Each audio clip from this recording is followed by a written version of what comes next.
नमस्कार, स्वागत है आपका वैराग्य ज्ञान के इस रोमांचक सफर में, एक ऐसी दुनिया में जहां विज्ञान और रहस्य आपस में मिलते हैं। आज हम आपको ले चलेंगे उन अविज्ञात रहस्यों की ओर जो प्रकृति के आंचल में छिपे हुए हैं और जिनके बारे में विज्ञान भी अब तक मुहताक रहा है। क्या आपने कभी सोचा है कि आखिर ये ब्लैक होल्स क्या होते हैं? कैसे कुछ ही पल में वायुयान, जलयान और इंसान बस यूं ही गायब हो जाते हैं? और क्या ये अविज्ञात ताकतों का प्रभाव है जो हमारी समझ से परे है? इस वीडियो में हम आपको दिखाएंगे कुछ ऐसी ही चमत्कारी घटनाएं जिनके जवाब आज भी एक पहेली बने हुए हैं। तो तैयार हो जाइए, क्योंकि आज हम खोलेंगे प्रकृति के कुछ उन रहस्यों का पर्दा जो शायद कभी समझ में ना आए। तो इस सफर का हिस्सा बने रहिए और वीडियो को पूरा देखिए, क्योंकि ये रहस्य आपको हैरान कर देंगे। अविज्ञात सृष्टि की अबूझ पहेलियाँ। अविज्ञात की परिभाषा बड़ी कठिन है। एक तरीका तो यह है कि जो भी कुछ समझ में न आए, जिसका तर्कसम्मत स्पष्टीकरण संभव न हो सके, उसे अविज्ञात की फाइल में बंद कर दिया जा। दूसरी विधि यह है कि विभिन्न प्रकार के संयोगों, वैचित्र्यपूर्ण घटनाओं, मानवीय काया एवं दृश्य प्रकृति की विलक्षणताओं को चमत्कार न कहकर उनका तर्कसम्मत विवेचन किया जाए एवं उनके मूल में कार्य कर रही अदृश्य चिंत्य सत्ता का जहाँ तक बुद्धि साथ दे विवेचन किया जा। ऋषियों की कार्य प्रणाली इसी दूसरे प्रकार की रही है। उन्होंने परोक्ष पर विशद अनुसंधान किया एवं उसके निष्कर्षों को आप्तवचनों के रूप में प्रस्तुत किया है। सृष्टि अत्यंत विशाल है। दृश्य प्रकृति, जीव जगत, वनस्पतिजगत एवं मानव समुदाय के रूप में तो एक अंश भर ही देखा जाता है। ब्लैक होल्स, पल्सार्स, क्षाजार्ज के समुच्चय से भरी ब्रह्मांडीय सत्ता अभी भी अविज्ञात के गर्त में है। धरती की टोह लेने कभी कभी कुछ ब्रह्मांडीय शक्तियां चली आती है। वे भी एक रहस्य के रूप में उड़न तश्तरी UFO के नाम से जानी जाती है। उनके प्रकटीकरण का सिलसिला चलता रहता है, पर रहस्य अभी भी रहस्य ही है। ऐसे अनेकों घटनाक्रम प्रकृति के आंचल में घटित होते देखे जा सकते हैं जो स्पष्टीकरण मांगते हैं। इस पुस्तक में स्थान स्थान पर यही प्रयास किया गया है। वस्तुतः प्रकृति का प्रत्येक घटक महत्वपूर्ण है और अपने में अनेक प्रकार की संभावनाएं समाहित किए हुए है। घटनाएं विलक्षण, आश्चर्यजनक और रहस्यमय इसलिए प्रतीत होती है कि अनेक वे कारण एवं नियम नहीं मालूम होते जो उन्हें एक सुनिश्चित स्वरूप प्रदान करते हैं। प्राचीन काल से लेकर अब तक मनुष्य को प्रकृति की कितनी रहस्यमय घटनाओं का ज्ञान हुआ, जिन्हें कभी आश्चर्य और चमत्कार के रूप में देखा जाता था। वे आज सहज जानकारी के विषय बने हुए हैं। आदिकाल में आग का ज्ञान नहीं था। किसी तरह कहीं जंगलों आदि में आग लग जाती थी तो आदिमकालीन मनुष्य यह मानता था कि यह किसी देवी या देवता के प्रकोप का प्रतिफल है। कालांतर में अग्नि उत्पन्न करने का विज्ञान मालूम हुआ तो मानवीय सभ्यता के विकास के लिए एक महत्वपूर्ण शक्ति हाथ लग गई। बिजली की शक्ति प्रकृति के गर्भ में ही विद्यमान थी, पर उसे करतलगत करने की विद्या हजारों लाखों वर्ष तक अविज्ञात रही। फलतः उससे कुछ लाभ उठाते नहीं बन पड़ा। जैसे ही जिज्ञासु वैज्ञानिकों ने प्रकृति की परतों को पढ़ने एवं विद्युत शक्ति के नियमों को दूर निकालने का प्रयत्न किया तो विकास श्रृंखला में एक और ऐतिहासिक कड़ी जुड़ गए। बिजली ने दुनिया की काया ही पलट कर रख दी। अंधकार की गहरी तमिस्त्रा में डूबी रात्रि अत्यंत डरावनी लगती थी। अब रात और दिन में कोई विशेष अंतर नहीं रहा। रात्रि का आगमन होते ही डर के मारे आदिम मानव गुफाओं में जा घुसता था। विद्युत का आविष्कार होते ही वह भय जाता रहा। अब तो रात्रि में काम की दृष्टि से यातायात, कल कारखानों आदि में हलचल बनी रहती है। आदिम मानव यदि किसी तरह आज की विकसित दुनिया में पहुंच जाए तो उसे यहाँ सब कुछ जादू और चमत्कार जैसा प्रतीत होगा। नाभिकीय शक्ति पैरों से रौंदे जाने वाले नगण्य से परमाणु उपकरणों में आदिकाल से ही विद्यमान है। पर किसी को कहाँ जानकारी थी कि पदार्थ का सूक्ष्मतम कण भी इतना अधिक सामर्थ्यवान हो सकता है।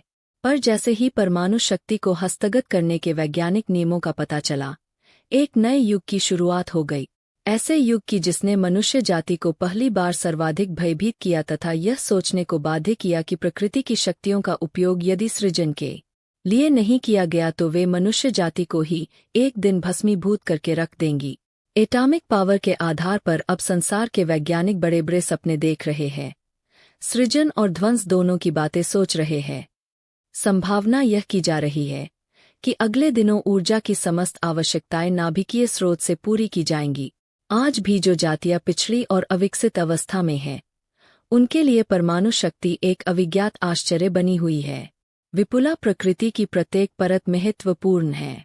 प्रायः उसके मोटे रहस्य आसानी से पकड़ में आ जाते हैं, पर सूक्ष्म रहस्यों को समझने तथा सूक्ष्म शक्तियों को प्राप्त करने के लिए कठिन पुरुषार्थ करना पड़ता है।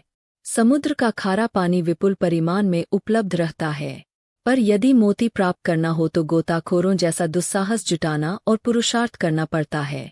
पृथ्वी के गर्भ से खनिज, लोहा, तेल आदि के स्रोतों का पता लगाने के लिए उतना अधिक पुरुषार्थ नहीं करना पड़ा है जितना कि परमाणु शक्ति के आविष्कार के लिए करना पड़ा। कितने ही वैज्ञानिकों को शोध कार्यों में खपना पड़ा, तब कहीं जाकर वे सूत्र ज्ञात हुए जो परमाणु के विखंडित तथा उत्सर्जित शक्ति के सुनियोजन के कारण बने। अभी तक प्रकृति के बारे में जितना ज्ञात हुआ, उसकी अपेक्षा अविज्ञात का क्षेत्र कई गुना अधिक है। जिन शक्ति स्रोतों का पता चला है, उनसे भी अधिक सामर्थ्यवान स्रोत प्रकृति के गर्भ में विद्यमान हैं, जिनके विषय में वैज्ञानिकों की जानकारी अत्यल्प है। उदाहरणार्थ, ब्लैक होल के बारे में जो थोड़ी बातें जानी जा सकी है, वे ये है कि ब्लैक होल ऐसे केंद्र है जो अंतरिक्ष और पृथ्वी दोनों में ही विद्यमान है। इनकी गुरुत्वाकर्षण शक्ति इतनी अधिक होती है कि ये छोटे मोटे तारों और ग्रहों को भी अपने प्रचंड खिंचाव द्वारा अजगर की भांति लील सकते हैं। उसकी आकर्षण सीमा में आने वाली कोई भी छोटी बड़ी वस्तु तेजी से खिंचती हुई चली जाती है। अनुमान है कि ब्रह्मांड में ऐसे अनेकों रहस्यमय केंद्र मौजूद हैं, जिनकी विस्तृत जानकारी वैज्ञानिकों को नहीं है। खगोल विज्ञान की परिकल्पना यह है कि तारों का जन्म होता है, वे विकसित होते तथा अंत में नष्ट हो जाते हैं और अंततः किसी अविज्ञात प्रक्रिया द्वारा ब्लैक होल में परिवर्तित हो जाते हैं। तारों की आयु उनके भीतर विद्यमान हाइड्रोजन की मात्रा के ऊपर निर्भर करती है। हाइड्रोजन जब जलकर समाप्त हो जाती है, तब तारा धीरे धीरे सिकुड़ने लगता है। तब वह अपने मूल रूप से कई गुना सिकुड़कर ब्लैक होल में बदल जाता है। ब्लैक होल नाम इसलिए पड़ा कि अंतरिक्ष में मात्र ऐसे काले धब्बों के आधार पर ब्लैक होल का अनुमान लगाया गया है। उनके भीतर क्या है, यह अत्यंत ही रहस्यमय है। कुछ दशकों पूर्व तक यह अनुमान था कि ऐसे केंद्र मात्र अंतरिक्ष में है, पर नवीनतम शोधों के आधार पर यह मालूम हुआ है कि पृथ्वी पर भी ऐसे अनेकों स्थल हैं जहां की ब्लैक होल के अस्तित्व का परिचय मिला है। बहुचर्चित बरमूडा ट्रायंगल ऐसे ही केंद्रों में से एक है, जहां की सैकड़ों वायुयान, जलयान और सैकड़ों मनुष्य अब तक देखते ही देखते विलुप्त हो चुके हैं। कितने ही खोजी दलों को भी उस क्षेत्र में आकर अपनी जान गंवानी पड़ी है, जिनके शरीर का कोई चिन्ह भी नहीं प्राप्त हो सका। कुछ भौतिकविदों का मत है कि इस केंद्र के निकट अदृश्य किंतु प्रचंड भूचुंबकीय चक्रवात चलते रहते हैं, जो चपेट में आने वाली वस्तुओं तथा मनुष्यों को किसी अदृश्य लोक में फेंक देते हैं। इवान सैंडरसन नामक एक भौतिकविद ने ऐसी घटनाओं का गहराई से अध्ययन एवं पर्यवेक्षण किए। निष्कर्ष में उन्होंने बताया कि ब्लैक होल जैसे स्थान पृथ्वी पर विद्यमान हैं। उनका कहना है कि पृथ्वी की विषुवत रेखा के उत्तर तथा दक्षिण में 36 अंश अक्षांश पर ऐसे 12 स्थान एक सीध में है। इन स्थानों पर वस्तुओं एवं व्यक्तियों के अकस्मात गायब हो जाने की घटनाएं अधिक घटित होती है। ऐसे स्थानों को सैंडरसन ने डेविल्स ग्रेवयार्ड अर्थात शैतान की श्मशान भूमि नाम दिया है। उनका कहना है कि इन स्थानों पर मनुष्य की दृश्येंद्रियां काम नहीं करती तथा वहां समुद्र का पानी, आकाश और क्षितिज एक जैसे दिखाई पड़ते हैं। मनुष्य के विनिर्मित चुंबकीय तथा विद्युतीय यंत्र काम नहीं करते हैं। यंत्रों में विद्युत बनना भी बंद हो जाती है। इन 12 स्थानों में से 2 स्थान उत्तरी तथा दक्षिणी ध्रुव में है। 5 उत्तरी गोलार्ध तथा 5 दक्षिणी गोलार्ध में पड़ते हैं। इन स्थानों में से 2 ही मात्र जमीन पर पड़ते हैं। 8 गहरे समुद्र में पड़ते हैं। चीन और भारत की सीमा पर एक तथा दूसरा अफ्रीका एवं स्पेन की सीमा पर पड़ता है। इन स्थानों के अतिरिक्त भी ऐसे अनेक स्थानों के प्रमाण मिले हैं, जहां से कितने ही व्यक्ति कुछ ही क्षणों में दृश्य जगत से ओझल हो गए। विज्ञान विशारदों का मत है कि अस्थायी तौर भी किसी स्थान विशेष पर ब्लैक होल बनते और समाप्त होते रहते हैं। उनके स्वरूप, कारण का ज्ञान तो अब तक नहीं हो सका है, पर समय विलुप्त हुए व्यक्तियों तथा वस्तुओं के प्रमाण इस तथ्य की पुष्टि करते हैं कि ब्लैक होल अस्थायी तौर से भी पृथ्वी पर बनते रहते हैं, पर वे क्षणिक होते तथा थोड़े ही समय बाद समाप्त हो जाते हैं। उनकी प्रचंड शक्ति का बोध नजरों के सामने से अचानक गायब हो जाने वाली वस्तुओं, व्यक्तियों की घटनाओं से होता है। स्थायी और अस्थायी प्रचंड शक्ति के सामर्थ्य ये ब्लैक होल क्या है? इनके बनने की प्रक्रिया क्या है? इनके भीतर इतनी अधिक आकर्षण शक्ति किस प्रकार पैदा होती है? इनकी चपेट में आने पर वस्तुएं तथा व्यक्ति लुप्त क्यों हो जाते हैं? अंततः वे कहाँ चले जाते हैं? क्या वे अंतर्गृही ही आदान प्रदान के अविज्ञात केंद्र हैं? इन स्थानों से किसी अन्य लोक से आवागम का कोई महत्वपूर्ण संबंध तो नहीं जुड़ा हुआ है? पौराणिक कथा के अनुसार रावण, अहिरावण आदि राक्षस पाताल लोक को अपनी इच्छानुसार चले जाते थे। संभव कि उनके जाने का माध्यम यही रहे हो।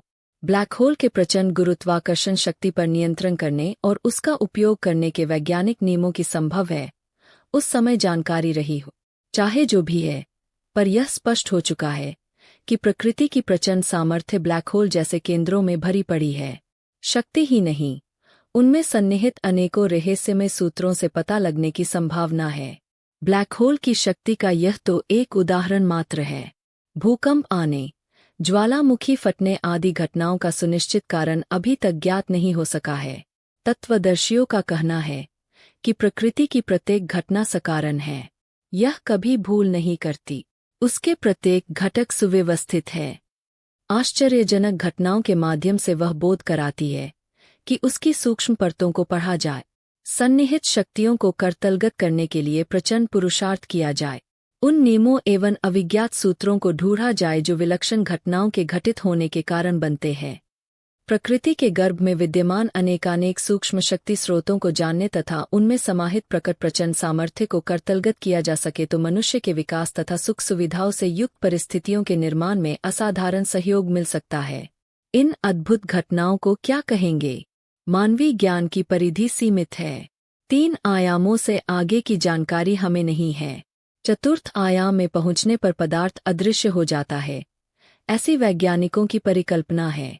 ऐसे अनेकों घटनाक्रम दृश्य के अदृश्य में परिवर्तित होने एवं अदृश्य के दृश्य में परिणत होने के रूप में घटित होते रहते हैं, जिनकी कोई वैज्ञानिक विवेचना संभव नहीं है। इन घटनाओं की विचित्रता से उन्हें भूत प्रेत, देवी देवता की करतूत, सिद्धि चमत्कार आदि कहकर मन बहला लिया जाता है, किंतु वास्तविकता का पता लगा पाना एवं इनका समग्र विश्लेषण कर पाना प्रायः संभव नहीं हो पाता। अदृश्य होने के कुछ घटनाक्रम इस प्रकार है। मनीला की UPI नामक प्रामाणिक समाचार एजेंसी ने पूरी खोजबीन के पश्चात एक समाचार प्रकाशित कराया था कि कांलियो क्लोजा नामक एक 12 वर्षीय छात्र जब तब अनायास ही अदृश्य हो जाता है। स्कूल के क्लास से गायब हो जाना और दो दिन बाद वापस लौटना आरंभ में लड़के की चकमेबाजी समझा गया, किंतु पीछे उसके दिए गए ब्यौरे पर ध्यान देना पड़ा। वह कहता था, कोई समवयस्क परी जैसी लड़की उसे खेलने के लिए पास बुलाती है और वह रुई की तरह हल्का होकर उसके साथ खेलने, उड़ने लगता है। पुलिस ने बहुत खोजबीन की, उस पर विशेष पहरा बिठाया गया, यहाँ तक कि उसके पिता ने कमरे में बंद रखा तो भी उसका गायब होना नहीं रुका। पीछे किसी पादरी के मंत्रोच्चार से वह संकट दूर हुआ। इसी तरह की एक और घटना है जो बहुत पुरानी नहीं है। कुछ वर्ष पूर्व टेनेसी राज्य के गाल्टन नगर के एक धनी किसान डेविड लेंग के अचानक गायब हो जाने के समाचार ने दूर दूर तक आतंक पैदा कर दिया था और पूरे राज्य के निवासियों को हैरत में डाल दिया था। लेंग के गायब हो जाने की घटना की व्यापक जांच पड़ताल भी हुई, पर इसका कोई कारण नहीं समझा जा सका और नहीं यह पता चला कि वह गायब होकर कहाँ गया। वह किसी आवश्यक कार्य से घर से बाहर जा रहा था। जिस रास्ते पर वह चल रहा था उस पर कई लोग आ जा रहे थे और लेंग से परिचित भी थे। वह रास्ते में 2-3 परिचितों के मिल जाने पर कोई आवश्यक चर्चा करने के लिए रुक गए। वह बातचीत कर ही रहा था कि उन तीनों व्यक्तियों के देखते देखते गायब हो गए। यद्यपि उसके भाग जाने का कोई कारण नहीं था, पर वह जिनसे बातचीत कर रहा था वे तो स्पष्ट देख रहे थे कि लेंग सामने खड़ा है और एक क्षण भी नहीं बीता है कि वह गायब हो गया है। मान भी लिया जाए कि वह भाग गया था, परंतु उसे घर तो वापस लौटना चाहिए था। वह घर भी वापस नहीं लौटा, जबकि वह घर पर यह कहकर बाहर निकला था कि 1-1.5 घंटे में वापस आ जाऊंगा। आश्चर्य की बात यह कि जिस स्थान से वह गायब हुआ, जहां वह खड़ा था, उस स्थान की घास बुरी तरह झुलस गई थी, परंतु जिन लोगों से वह बात कर रहा था उन्हें झुलसन तो क्या, मामूली तपन भी महसूस नहीं हुई। पुलिस तथा लेंग के अन्य परिचित जनों ने खूब भागदौड़ की, उसे ढूंढने के लिए सिरतोड़ प्रयत्न किए, परंतु उसका कुछ पता नहीं चल सका। इसी तरह की एक घटना का फ्रांसीसी वैज्ञानिक सेतारियर ने भी उल्लेख किया है। उनकी विश्वसनीयता पर किसी को उंगली उठाने का साहस नहीं हो सकता। उसने एक घटना का उल्लेख किया है। पेरिस की एक प्राचीन प्रतिमा की जब वैज्ञानिकों का एक दल परीक्षा कर रहा था तो वह मूर्ति देखते देखते अदृश्य हो गई और उसके स्थान पर एक दूसरी विशालकाय मूर्ति आ विराजी जो पहली की तुलना में कहीं बड़ी थी। पुरानी मूर्ति का फोटोग्राफ एवं यह दूसरी मूर्ति अभी भी पेरिस के नेशनल म्यूजियम में विद्यमान है। यह रहस्य अभी तक सुलझ नहीं पाया है। गुह्य विज्ञान के मूर्धन्य शोधकर्ता J.H. ब्रेनन ने अपनी पुस्तक दी अल्टीमेट एल्सेवियर में पुलिस रिकॉर्डों में दर्ज सैकड़ों घटनाओं का उल्लेख किया है, जिनमें बहुत लोगों के अचानक अदृश्य हो जाने के विवरण हैं। यह अनुमान अंततः लगाया गया कि किन्हीं अदृश्य शक्तियों द्वारा ही उनका अपहरण किया गया होगा। वियतनाम सन 1885 में फ्रेंच इंडोचीन के नाम से जाना जाता था। उस वर्ष 600 फ्रांसीसी सैनिक केंद्रीय छावनी से सैगोन के लिए भेजे गए।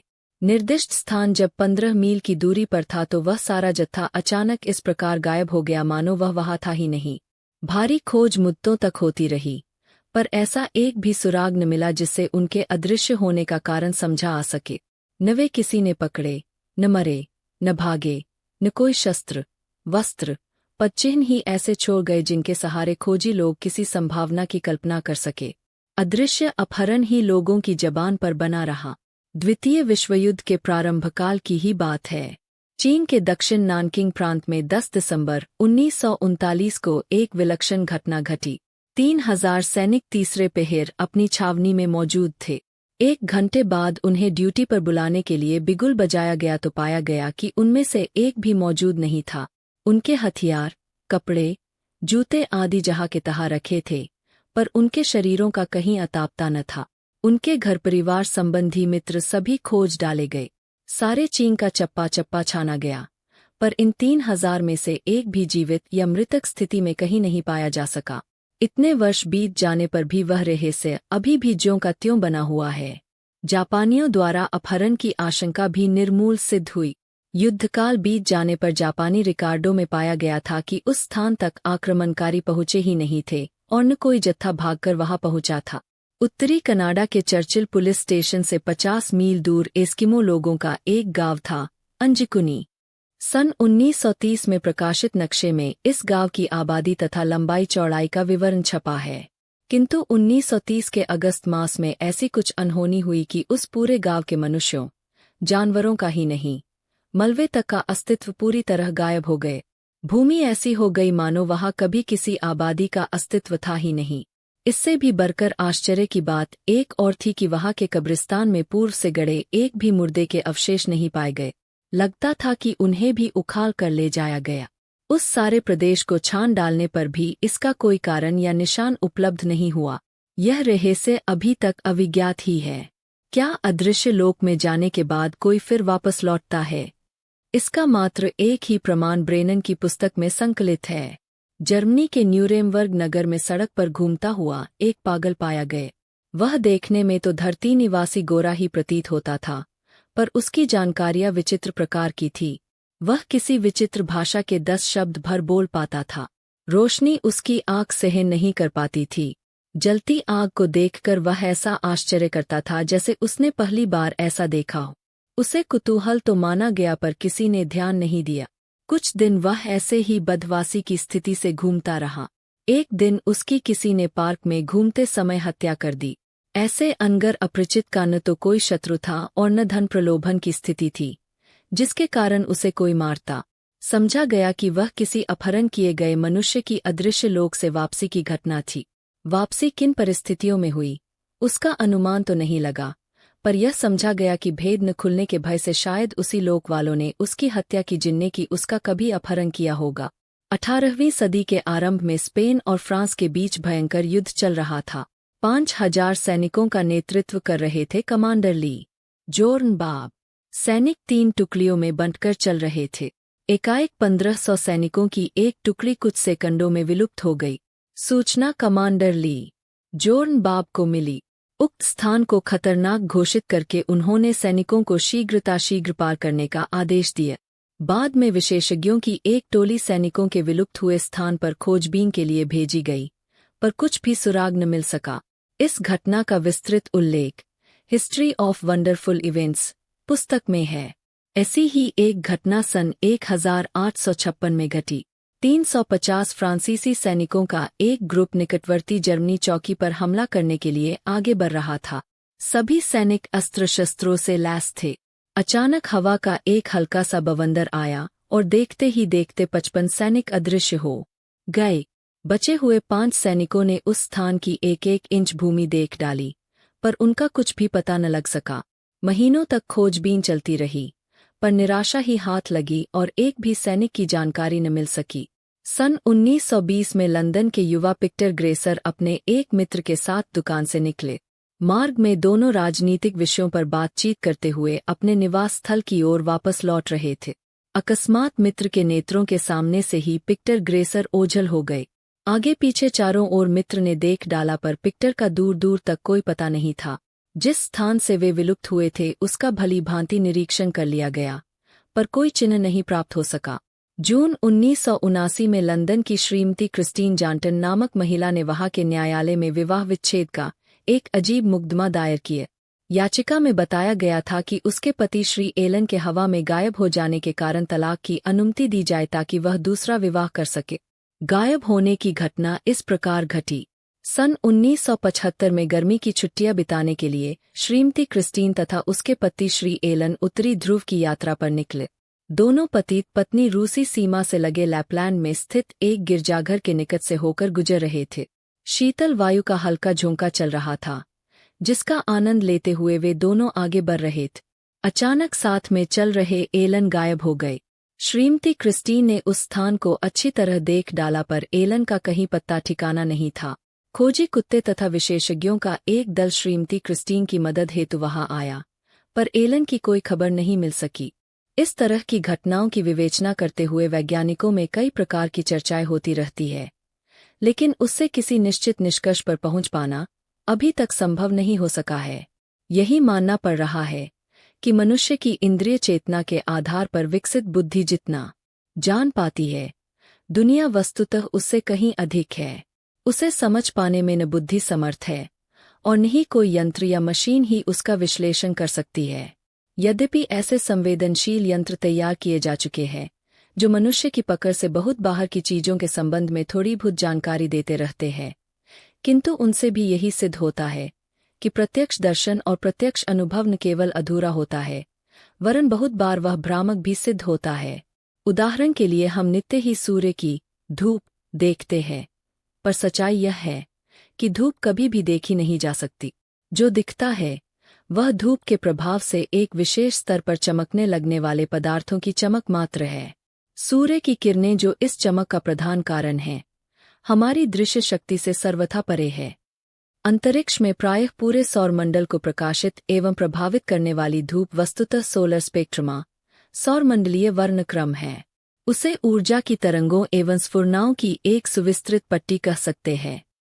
इस पट्टी में प्रायः 10 अरब प्रकार के रंग हैं, पर उनमें से हमारी आंखें लाल से लेकर बैंगनी तक एक रंग सप्तक को तथा उसके सम्मिश्रणों को ही देख पाती है। बाकी सारे रंग हमारे लिए सर्वथा अदृश्य, अपरिचित और अकल्पनीय हैं। अब हम कुछ एक सूक्ष्म किरणों को किन्हीं विशेष यंत्रों की सहायता से देख समझ सकने में थोड़ा थोड़ा समर्थ होते जाते हैं। जैसे धूप में इंफ्रारेड तरंगे देखी तो नहीं जाती, पर जलन के रूप में अनुभव होती है। इन किरणों का फोटोग्राफी में प्रयोग करके दुनिया का वास्तविक रंग विचित्र पाया गया है। घासपात, पेड़ पौधे वस्तुतः बिल्कुल सफेद है, आसमान समुद्र बिल्कुल काले, जबकि पत्तियां हरी और आसमान तथा समुद्र नीले दिखते हैं। इन किरणों की सहायता से अमेरिका ने क्यूबा में लगे रूसी प्रक्षेपणास्त्रों के फोटो हवाई जहाज में खींचे थे। आश्चर्य यह कि उसमें वे उन जलती सिगरेटों के फोटो भी आ गए जो 24 घंटे पहले वहां के कर्मचारियों ने जलाई थीं, और वे तभी बुझ भी गई थी। अदृश्य जगत में पदार्थ समाप्त हो जाने पर भी वह अंतरिक्ष में अपनी स्थिति बनाए रह सकता है। यह अजूबा हमें भूत और वर्तमान के बीच खिंची हुई लक्ष्मण रेखा से आगे बढ़ा ले जाता है। जो वस्तु अपने अनुभव के अनुसार समाप्त हो गई, वह भी अंतरिक्ष में वर्तमान की तरह यथावत मौजूद है। यह कैसी विचित्रता है। ट्रेवर जेम्स ने इंफ्रारेड मूवी फिल्म के लिए प्रयुक्त होने वाले एक विशेष कैमरे IR 135 के द्वारा मोजापे रेगिस्तान के अंतरिक्ष की स्थिति चित्रित की है। इस फिल्म में ऐसे पक्षी दिखाई पड़ते हैं जो अपनी आंखों से कभी देखे ही नहीं जा सकते हैं। अल्ट्रावायलेट फोटोग्राफी से ऐसे प्राणियों के अस्तित्व का पता चलता है जो हमारी समझ, परख और प्रामाणिकता के लिए काम में लाई जाने वाली सभी कसौटियों से परे है। इन प्राणियों को प्रेत प्राणी कहा जाए तो भी कोई अत्युक्ति नहीं होगी। सृष्टि का विस्तार असीम है। इसके ज्ञात की अपेक्षा अविज्ञात का क्षेत्र अधिक व्यापक है। रहस्य के पर्दे अभी इतने अधिक हैं कि उनके समक्ष अब तक की जानकारियां नगण्य लगती है। सूक्ष्म जगत तो अभी पूर्णतया अनजान बना हुआ है। प्रकृति रहस्य के स्थूल पक्ष कितने ही ऐसे हैं जो अब भी मानवीय बुद्धि, वैज्ञानिकों के समक्ष रहस्यमय बने हुए हैं। प्रकृति को समझ लेने का दावा करने वाली वैज्ञानिक बुद्धि भी जब उन रहस्यात्मक पक्षों का पर्यवेक्षण करती है तो उसे देखकर हतप्रभ रह जाती है। ढूंढने में कोई ऐसा कारण नहीं दिखाई पड़ता जो भौतिक विज्ञान की विश्लेषणात्मक पद्धति अथवा नियमों के अंतर्गत आता। बौद्धिक असमर्थता व्यक्त करते हुए हारकर उन्हें अविज्ञात रहस्य घोषित किया जाता है। इतने पर भी तथ्य एवं सत्य अपने स्थान पर यथावत है। सृष्टि का कोई घटनाक्रम ऐसा नहीं जो कारणों से रहित अथवा अवैज्ञानिक हो। यह बात दूसरी है कि भौतिक विज्ञान उन रहस्यमय क्षेत्रों में पहुंचकर अविज्ञात सूत्रों को ढूंढ निकालने में असमर्थ सिद्ध हो रहा हो जो वैज्ञानिक होते हुए भी उसकी पकड़ के बाहर। निश्चित ही रहस्यों, विलक्षणताओं एवं सामर्थ्यों का भांडागार अदृश्य जगत अपने गर्भ में असीम संभावनाएं छिपाए हुए है। भारतीय ऋषियों ने मानवी चेतना की शक्ति को भी असीम संभावनाओं से ओतप्रोत माना है। विशिष्ट अध्यात्म साधनाओं द्वारा न केवल उस अदृश्य जगत से संपर्क साधा जा सकता है, वरन उसमें सन्निहित विविध प्रकार की क्षमताओं तथा जीवधारियों से लाभ उठा सकना भी संभव है। ये रहस्य क्या सुलझाए नहीं जा सकते। होनोलुलु से 75 मील की दूरी पर हवाई टापू है। यह पश्चिमी आयरलैंड के हवाई ग्रुप में आता है। नहीली के किनारे एक 60 फुट ऊंची और आधा मील लंबी पहाड़ी है। इसमें बालू, कोरल, शेल्स तथा लावा के कण पाए जाते हैं, जो अपने आप में एक आश्चर्य है। उससे भी आश्चर्य यह है कि इस टीले से प्रायः कुत्ते के भौंकने की आवाज आया करती है। रात के अंधकार और प्राकृतिक प्रकोप जैसे अवसरों पर यह ध्वनि बहुतायत से सुनने को मिलती है। बच्चों के लिए यह क्षेत्र निषिद्ध है, क्योंकि यह बोली सुनकर बच्चे डर जाते हैं। आज तक कोई भी विशेषज्ञ, कोई भी वैज्ञानिक उस कारण की खोज नहीं कर पाया कि इस टीले से यह भौंकने की आवाज क्यों आती है। ऐसा भी नहीं है कि पास के किसी गांव से कोई कुत्ते भौंकते हों और उनकी प्रतिध्वनि आती हो। इतिहास में फ्रेड पैटजेल, जिसे हाग कॉलर चैंपियन के नाम से जाना जाता है, वह तो उदाहरण है जिसके बारे में प्रसिद्ध है कि वह इतना ऊंचा बोलता था कि उसकी आवाज 3 मील दूर तक मजे से सुनी जा सकती थी। किंतु इस टापू में ऐसा कोई भी व्यक्ति नहीं, कोई भी अंतु नहीं जिसकी आवाज इतनी दूर तक पहुंच सकती। रहस्य ज्यों का त्यों बना हुआ है और अपने विश्लेषण की एक लंबे समय से प्रतीक्षा कर रहा है। प्रकृति के कुछ रहस्य तो ऐसे हैं जिन्हें देखकर दांतों तले उंगली दबानी पड़ती है। गाने वाली बालू से भरे रेगिस्तान अभी भी अपने रहस्य बताने के लिए मानवीय बुद्धि को चुनौती दे रहे हैं। गाने वाली बालू संसार के विभिन्न भागों में पाई जाती है। 12वीं शताब्दी की बात है। मध्य एशिया के दुर्गम रेगिस्तान टकला माकान को मार्को पोलो अपने दल सहित पार कर रहा था। एक शाम खेमा गालते समय उस दल ने सीटी जैसी सुरीली आवाज लगातार बजते सुनी। इसका कोई कारण समझ में नहीं आया तो दल के कुली भाग खड़े हुए। उन्होंने उसे स्पष्टतः भूत का आतंक माना। प्रायः सभी कुली भाग खड़े हुए थे, पर 3 को उसने बड़ी मुश्किल से रोका। भूत के आतंक से वे बदवास हो रहे थे। इस सुनसान में लगातार इतनी मीठी बंशी रात भर आखिर भूत के अतिरिक्त और कौन बजा सकता है। वे निरंतर भागने की आतुरता व्यक्त करते रहे। मार्को पोलो ने बड़ी चतुरता से उन्हें रोक पाने में सफलता पाई। उसने बचे हुए 3 कुलियों को अपने पास एक जादू का ताबीज दिखाया और कहा यह भूतों से रक्षा करने में पूरी तरह समर्थ है। कल जो कुली भागे थे, उन्हें सीटी बजाने वाले भूत ने सामने वाले टीले के पीछे पकड़कर चबा डाला है और उनकी चमड़ी की डुग्गी बनाकर बजाता फिर रहा है।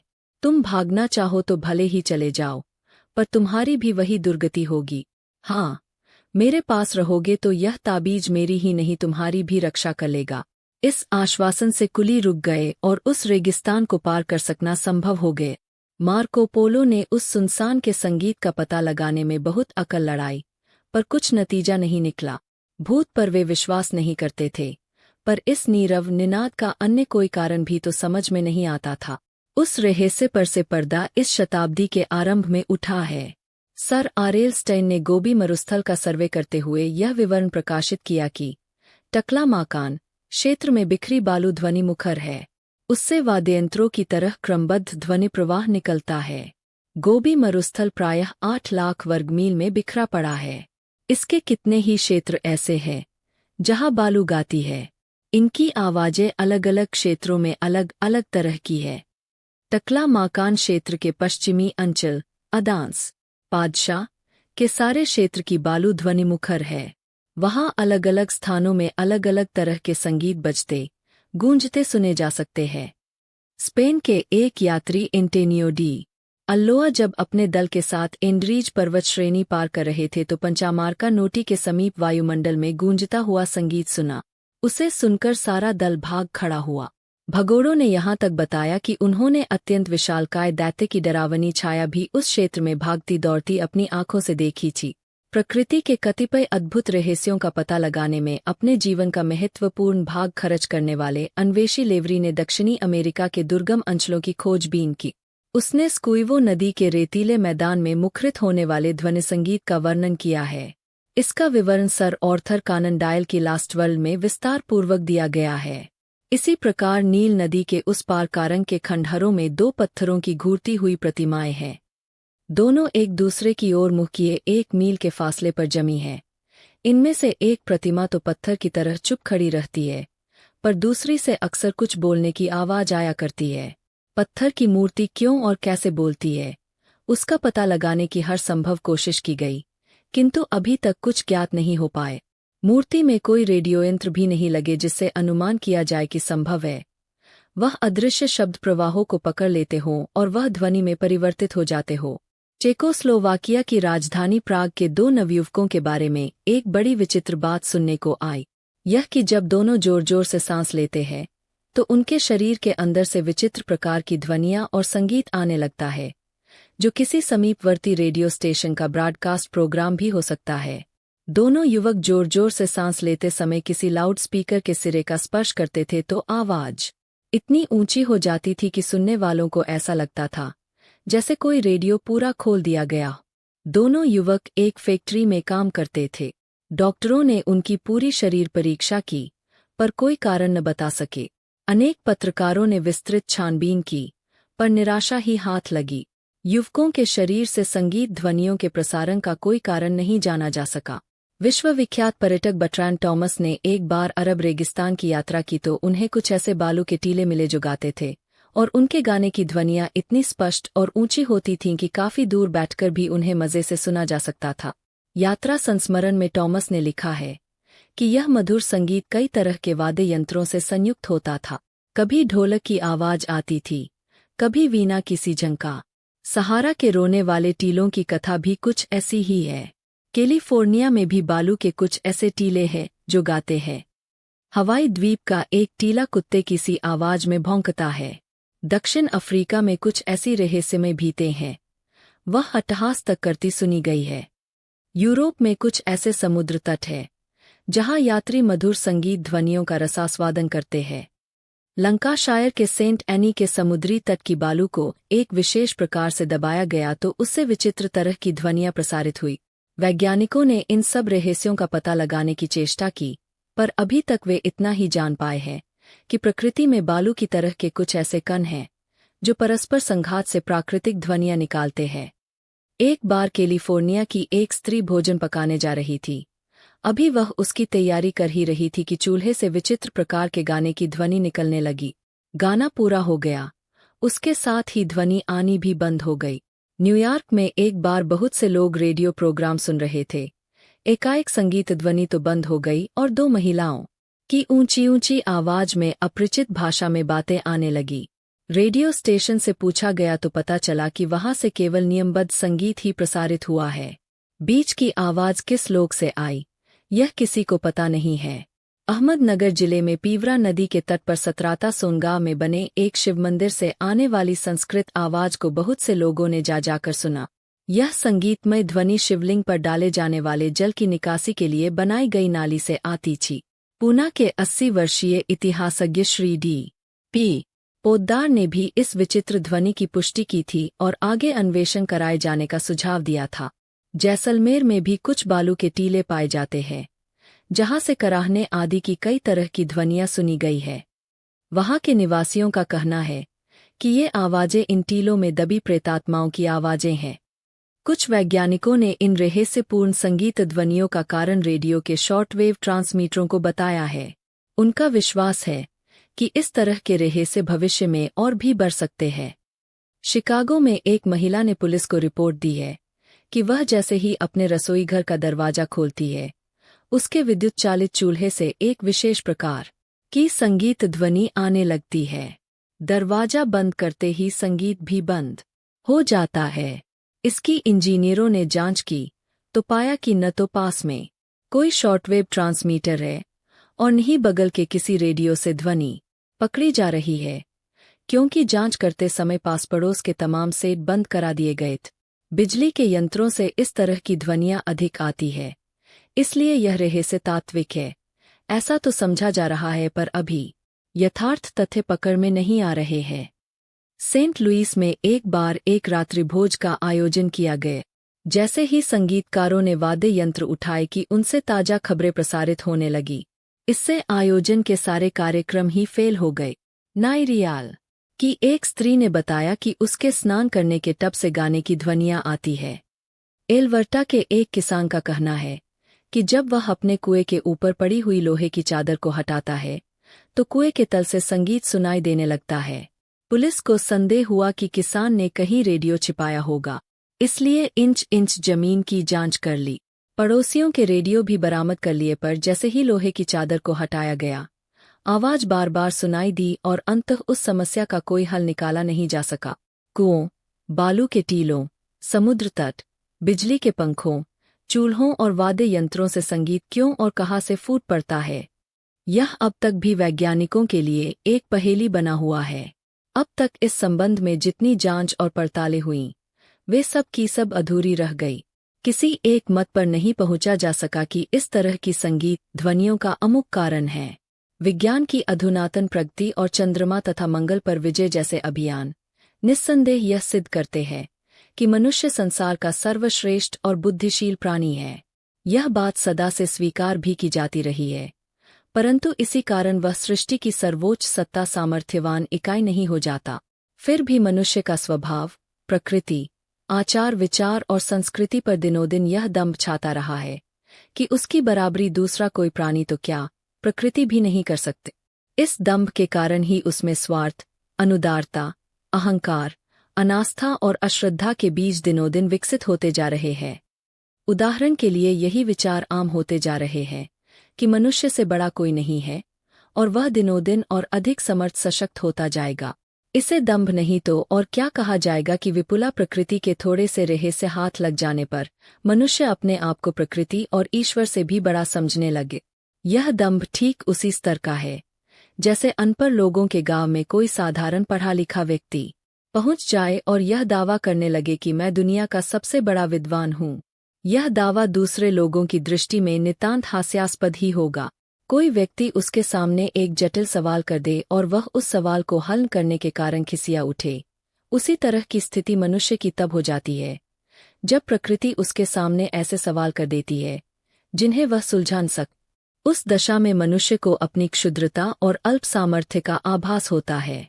प्रकृति के ऐसे ही रहस्यपूर्ण सवाल जहाँ था बिखरे पड़े हैं और उनका हल आज तक कोई भी वैज्ञानिक या बुद्धिशील मेधावी नहीं कर सका। एक ऐसा ही सवाल प्रकृति ने ब्रिटेन के कुछ क्षेत्रों में किया है। पत्थर शब्द का उच्चारण करते ही मन में कठोरता, अनभ्यता और अडिगता की कल्पना उभरती है। कठोर, संवेदनहीन और किसी को कष्टकठिनाई में देखकर भी प्रभावित न होने वाले व्यक्ति को पाषाण हृदय भी कहा जाता है। परंतु कुछ पत्थर ऐसे भी होते हैं जो कठोर होते हुए भी मुलायम और नमे होते हैं। ब्रिटेन के कुछ क्षेत्रों के अलावा ये पत्थर भारत में हरियाणा के चरखी दादरी क्षेत्र में भी पाए जाते हैं। इन पत्थरों की नम्यता और लचकीलेपन को देखकर लोगों ने इन्हें दिलदार पत्थर नाम दिया है। दिल शब्द का उच्चारण करते ही लोचपन और संवेदनशीलता की कल्पना उभरती है। इस तरह का लचीलापन और कोमलता उन दिलदार पत्थरों में पाई जाती है। इन पत्थरों का कोई रंग नहीं होता और ये सामान्य पत्थरों की तरह अपारदर्शी भी होते हैं, परंतु लचक होने के कारण इनका उपयोग किन्हीं निर्माण कार्यों में नहीं होता। इन पत्थरों का गठन लाखों कोशों के संगठन से होता है और ये कठोर होते हुए भी हवा पानी के प्रभाव से छलनी की तरह छिद्रदार बन जाते हैं। इनमें हवा पानी के आने जाने के लिए पर्याप्त स्थान भी होता है। दोनों सिरों को पकड़कर इन्हें हिलाया जाए तो ये रबर की तरह लहराने भी लगते हैं, किंतु फिर भी ये ठोस होते हैं। इस प्रकार के लोचदार और ठोस पत्थर कैसे बनते हैं, विज्ञान अभी इसको नहीं समझ पाया है। अप्राकृतिक बरसातें, विचित्र वर्षाओं के घटनाक्रम भी कुछ ऐसे रहस्यों में आते हैं जिनका कोई तर्कसंगत समाधान नहीं मिलता। सन 1857 भारतवर्ष में प्रथम स्वतंत्रता संग्राम गदर के नाम से विख्यात है। यही वर्ष कैलिफोर्निया की नापा काउंटी स्टेट में एक ऐसे आश्चर्य के लिए विख्यात है जिसने देववाद की यथार्थता का एक अद्भुत उदाहरण प्रस्तुत कर लाखों लोगों को विस्मित कर दिए। 27 अगस्त, कई दिन से बादल घुमर रहे थे पर वर्षा नहीं हो रही थी और तब एकाएक बूंदें गिरनी प्रारंभ हुई। वर्षा से बचाव के लिए लोग जल्दी जल्दी घरों में छिपने लगे। तो भी कुछ लोग जो बाहर जंगल में काम कर रहे थे वे जल्दी ही घर नहीं पहुंच सके। घर तो पहुंचे पर देर से भीगते हुए पहुंचे। बरसात का पानी सिर से पांव तक बह रहा था। कुछ बूंदें एक चरवाहे के ओठों पर लगी। पानी क्या था, पूरा शरबत। अब उसने अपनी हथेली आगे कर दी और पूरा चुल्लू पानी इकट्ठा कर पिया तो वह आश्चर्य में डूब गया, क्योंकि वह पानी नहीं वास्तव में शरबत था, ठीक वैसा ही जैसा कि चीनी घोलकर शरबत बनाया जाता है। एक चरवाहे को ही नहीं, कई किसानों, कुछ अध्यापकों और शहर के अनेक लोगों को भी एक साथ ही अनुभव हुआ कि आज जो पानी बरस रहा है वह सामान्य वर्षा से बिल्कुल भिन्न है। अर्थात पूरे नापा काउंटी क्षेत्र में बरसे जल में भरी पूरी मिठास थी, ऐसा नहीं कोई हल्का मीठापन रहा। बात की बात में चर्चा सारे क्षेत्र में फैल गई। जो जहाँ था उसने वहीं वर्षा का जल पिया। पाया कि उस दिन की बरसात में मिस्री घुली हुई थी। पुराणों में ऐसी कथाएं बहुतायत से पढ़ने को मिलती है जिनमें यह बताया गया होता कि किसी देवता ने किसी भूखे प्यासे व्यक्ति को आकाश से भोजन भेजा, सवारी भेजी, वाहन भेजे, सहायताएं प्रस्तुत की। भूखे प्यासे उत्तेजक को देवराज इंद्र ने अन्न जल दिया था। अश्वनी कुमार आकाश मार्ग से देव औषधि लेकर च्यवन ऋषि के पास आए थे और उन्हें अच्छा किया था। भगवान राम को विरथ देख इंद्र ने अपना रथ भेजा था। द्रौपदी की सहायतार्थ कृष्ण भगवान ने उनकी साड़ी को योजनों लंबा कर दिया था। बाइबल में ऐसे वर्णन आते हैं जब महाप्रभु ईसा को देवताओं ने देवभोग भेजे थे। इन कथाओं में बहुत सा अंधविश्वास भी हो सकता है, पर विज्ञान और तथ्य भी कम नहीं हो सकते। प्रस्तुत घटना इस बात का प्रमाण है कि विशाल ब्रह्मांड में ऐसी शक्तियों का अस्तित्व असंभव नहीं जो पदार्थ के परमाणुओं को अदृश्य सहायता के रूप में प्रकट कर देने की क्षमता न रखती हो।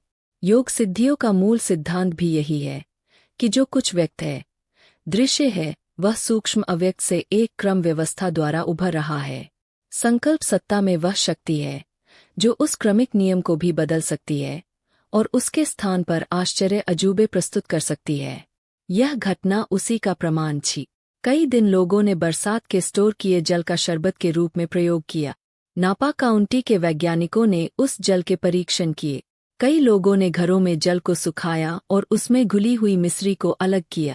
बरसात के साथ घुली हुई इस मिश्री की जब स्टोरों में जमा मिश्री के साथ रासायनिक तुलना की गई तो पाया गया कि दोनों के कण एक ही तरह के हैं, मिठास एक ही तरह की है। बरसात में यह मिश्री कहाँ से आई? वैज्ञानिक इस बात का आज तक कोई उत्तर नहीं दे सके, जबकि वे इस बात को मानते हैं कि गन्ने के रूप में खेतों से मिलने वाली शक्कर के कण मिट्टी में नहीं आकाश में ही है। कुछ समय पूर्व फ्रांस के क्लेरमांट में भी ऐसी वर्षा हुई जिसे आज भी लोग लाल वर्षा या रक्त वर्षा के नाम से याद करते हैं। इस वर्षा में जो जल बरसा वह लाल रक्त के समान था। वैज्ञानिक आज तक उसका रहस्योद्घाटन नहीं कर पाए कि उसका कारण क्या था। किसी किसी का कहना था कि सहारा रेगिस्तान में लाल पत्थरों के महीन कण हवा से उड़ते हैं, वह कण ही भाप के साथ मिल गए होंगे, उसी से वर्षा हो। इस निष्कर्ष से लोग संतुष्ट नहीं हुए, तथापि पदार्थ विज्ञान के अनुसार कोई न कोई दूरवर्ती कारण तो है ही जिसके कारण यह घटना घटी। इसी प्रकार समय पर अगणित प्राणियों का वर्षा के रूप में गिरना देखा गया है। 28 मई 1881 के दिन इंग्लैंड के वर्सेस्टर शहर के परिसर में गरजते तूफान के साथ किंकरों और घोंघों को टनों के हिसाब से वर्षा के रूप में गिरते देखा गए। यह समाचार जब वार्सेस्टर वासियों को मिला तब वे उन्हें थैलों गाड़ियों में लादकर शहर की मंडी में बेचने के लिए ले गए। मछली, मेंढक, सीपी, गिरगिट तथा अन्य प्राणियों के समाचार कम ही मिलते हैं, किंतु उपर्युक्त घटना से 20 वर्ष पूर्व ऐसी ही एक विचित्र घटना का विवरण सिंगापुर में स्थित टाइम पत्रिका के एक फ्रेंच संवाददाता ने ला साइंस फॉर टॉस के लिए भेजा था। यह घटना 16 फरवरी 1861 के दिन घटी। उस दिन वर्षा एकदम तेज होने के कारण 10 फीट दूर तक देखना असंभव सा प्रतीत हो उठा था। वर्षा के साथ समुद्र में तूफान आ जाने के कारण समुद्र अपनी मर्यादा लांघकर शहर की गलियों तक अपना विस्तार फैला चुका था। बाद में जब वर्षा कम हुई और रास्ते से पानी उतर गया तब देखने को मिला कि रास्ते में ढेर सारी मछलियां बिखरी पड़ी है। इसके साथ उस फ्रेंच प्रतिवेदक को यह भी देखने को मिला कि उसके घर के पिछले आंगन में भी मछलियां बिखरी पड़ी है, जबकि उसका घर पूरी तरह से दीवारों से घिरा हुआ था। इसलिए उसने यह सुनिश्चित अनुमान लगाया कि मछलियां समुद्र के पानी के साथ आई हों या न आई हों, किंतु उनकी वर्षा निश्चित रूप से हुई है। ऐसी सब मछलियों की वर्षा के जितने भी विवरण मिले हैं उन सब में प्रायः यह देखा गया है कि जमीन पर गिरने के साथ भी यदि उन्हें पकड़ लिया जाता है तब भी वे जीवित नहीं मिली, जिससे यह अनुमान लगाना असंभव हो जाता है कि वे कितनी देर तक हवा में रही। किंतु एक असाधारण वर्षा की घटना जीवित मछलियों की भी पड़ने को मिलती है। 11 फरवरी 1859 को वेल्स की एश पहाड़ी की भाल में काम करने वाले एक किसान जॉन लेविस ने निकटवर्ती शहर अबेरडार के पादरी के साथ मुलाकात में बताया कि उस दिन दोपहर खेत में काम करते समय अचानक उसकी पीठ पर कुछ टकराने लगा। अगल-बगल झांकने से उसे जो दृश्य देखने को मिला उसे देखकर उसकी आंखें चौंधिया गई। सारा खेत छोटी छोटी मछलियों से भर गया था, फिर भी ऊपर से उनकी वर्षा चालू ही थी। उसने अपनी टोपी उतारकर हवा में फैला दी तो कुछ ही क्षणों में वह टोपी भी भर गई। तब अचंभे के साथ उसे देखने को मिला कि वे सारी मछलियां प्राय जीवित थीं और उछल कूद मचा रही थी। उन सबको बचाने के लिए उसने उन्हें समुद्री मछली समझकर नमकीन पानी में डाला, किंतु जैसे ही उसने कुछ मछलियों पहली बार डाली वे तत्काल मर गई। इसलिए बाकी को खारे पानी में न डालकर उसने साफ पानी में डाला। फलस्वरूप वे सारी बच गई। अंततः जब वे बड़ी हुई तब पादरी द्वारा उन्हें स्टीकल बेकस प्रकार की मछलियों के रूप में पहचाना गया। इस घटना का विवरण उन दिनों विस्तार से लंदन के टाइम्स दैनिक में छपा था। मिस्ट्रीज अनरिवील्ड नामक पुस्तक में ऐसी अनेक घटनाएं वर्णित है। जीवित वस्तु की वर्षा अपेक्षाकृत कम क्षेत्र पर ही होती है, किंतु अन्य पदार्थों की अप्राकृतिक वर्षा कभी कभी पूरे राष्ट्र और महाद्वीप के एक भूभाग तक को आच्छादित कर देती है। सन 1903 की फरवरी में पश्चिमी यूरोप का विस्तृत भूभाग सहारा रेगिस्तान की काली रेत से भर गया था। जगह पर उसके रंगों में विभिन्नता देखने को मिली थी। कहीं कहीं तो उसे लाल पीले अथवा धुंधले रंग से पहचाना गया अथवा कत्थी रंग से उसका वर्णन किया था। अनुमान यह लगाया गया था कि लगभग 1 करोड़ टन की वर्षा तो केवल इंग्लैंड भर में ही हुई थी। उसी तरह की वर्षा का विवरण 30 जून 1968 को इंग्लैंड और वेल्स में दोबारा घटने के रूप में भी मिलता है, और वहां भी उसकी उत्पत्ति सहारा मरुभूमि ही बताई जाती है। इन प्राणियों तथा पदार्थों की अनैसर्गिक वर्षा की जानकारी के बाद जब फफूंदों की वर्षा का विलक्षण वर्णन भी पढ़ने में आता है तब माथा टनकते ही बन पड़ता है। ऐसी घटना सन 1819 में 13 अगस्त की रात को अमेरिका के मैसाचुसेट्स शहर में घटी। दिन भर की सख्त गर्मी के बाद लगभग पूरी रात वर्षा की हल्की बौछार रही। वातावरण में हल्की ठंडक आ जाने से लोग अपनी सुस्ती उड़ाने जब बाहर निकले तब बाहर का वातावरण देखते ही वे आश्चर्यचकित रह गए। जगह पर उन्हें लगभग 8 इंच व्यास तथा 1 इंच मोटाई के चमकीले गोल पदार्थ देखने को मिले, जिनका सिरा रोएदार था। पहले तो उनकी समझ में कुछ आया ही नहीं कि वह कौन सा पदार्थ या प्राणी है, किंतु कुछ समय बाद के अन्वेषण ने इस बात की जानकारी प्रदान की कि वह एक प्रकार की फफूंद है, जो हवा में तैरती रहती है और उचित अवसर मिलने पर जमीन पर आ गिरती है। विश्व के आदि पुरातन ग्रंथों में इसकी जानकारी नोस्टॉक के नाम से मिलती है। इस फफूंद में विशेषता यह रहती है कि वह सूखे दिनों में कागज की तरह पतली हो जाती है, किंतु आर्द्रता अथवा जल का समागम प्राप्त करते ही देखते देखते द्राक्षाकार की हो जाती है। इसके अचानक प्रकटन से ऐसा प्रतीत होता है मानो उनकी वर्षा हुई हो। केवल पदार्थ प्राणी ही नहीं, आग की वर्षा भी होती देखी गई है। 13 नवंबर 1833 को उत्तरी अमेरिका में आग बरसने का विवरण मिलता है। उस इतिहास प्रसिद्ध घटना का कारण था अंतरिक्ष से छोटी छोटी उल्काओं का एक साथ बरस पड़ना। अनुमानतः 2 लाख छोटे बड़े जलते अंगारे आकाश से जमीन की ओर तेजी के साथ दौड़ते हुए देखे गए। गनीमत इतनी ही रही कि वे सभी जमीन तक पहुंचने से पहले ही बुझ गए।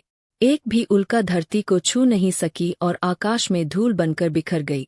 प्रकृति के रहस्य अगम है और उससे भी अगम्य रहस्य पूर्ण है चेतन संसार। प्रकृति जब तब मनुष्यों के सामने इस प्रकार के चुनौती भरे प्रश्न खड़े करती रहती है, जिन्हें लाख प्रयत्न करने पर भी बूझा नहीं जा सकता।